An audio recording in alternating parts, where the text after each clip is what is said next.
আজকে না সকাল সকাল বানিয়েছিলাম ওই যে মায়ের হাতের বানানো টিফিন চাউমিন, যেটাকে বলে ইয়েলো চাউমিন, যেটা আমরা খেতাম ছোটোবেলায়, ওটাই বানিয়েছিলাম। আর ওরকম সেম একদম মায়ের রেসিপিতেই কিন্তু বানিয়েছিলাম, কোনো এক্সট্রা মশলা দিয়ে এমনি নর্মালভাবে বানিয়েছিলাম।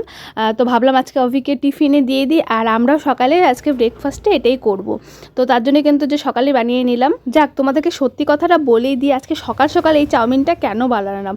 অ্যাকচুয়ালি না, কালকে দুপুরবেলা শুয়েছিলাম, তখনই না আমি স্বপ্ন দেখেছি, মানে স্বপ্নের মধ্যে দেখছি যে আমি চাউমিনটা খাচ্ছি। আমার এত লোভ লাগছিল, তখনই আমার মনে হচ্ছে তখনই বানিয়ে খাই, কিন্তু আমাদের কালকে নিরামিষ ছিল, ওর জন্য বানাতে পারিনি। তো ভাবলাম পরের দিন সকালে উঠেই বানাবো, অভিকেরও হয়ে যাবে আর আমাদেরও হয়ে যাবে একবারে।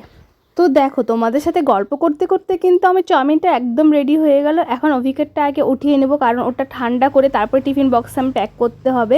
আর এদিকে দেখো, আমাদের সকালের কিন্তু চাও হয়ে এসছে। আর আজকে মা আর জামাইবাবুর জন্য না ননদ স্পেশাল একটা জিনিস বানাচ্ছে, মানে এই রেসিপিটা তোমাদের পরে আমি শেয়ার করব। দারুণ না টেস্টি হয় রেসিপিটা, মানে গোলা রুটি, কিন্তু এটার মধ্যে অনেক কিছু ইনগ্রিডিয়েন্টস দেওয়া হয়, যার জন্য সেই টেস্টি হয়। মা আবার চাউমিন খায় না, না হলে বানিয়েছিলাম একবারে হয়ে যেত। যাই হোক, দেখো মারটা দেওয়া হয়ে গেলে আমরাও কিন্তু একবারে খেয়ে নিলাম চাউমিন, কারণ ঠান্ডা হয়ে গেলে ভালো লাগবে না। আর এদিকে দেখো, সব লঙ্কাগুলো বেছে বেছে যেন আমার পাতে এসেছে। যাই হোক, লঙ্কাটা খেতে আমি ভালোবাসি, কিন্তু এত ঝাল খেতে পারবো না। তো যাই হোক, খাওয়াটাও হয়ে গেলে চলে আসলাম রান্না বান্না করতে। তো দুপুরের আজকের মেনুতে ছিল অনেক কিছু, ছিল শোল মাছ, যেটা করব আলু ফুলকপি দিয়ে, আর এখানে ডিমের ঝোল করবো, যার জন্য ডিম সিদ্ধটা দেখো বসিয়ে দিয়েছি।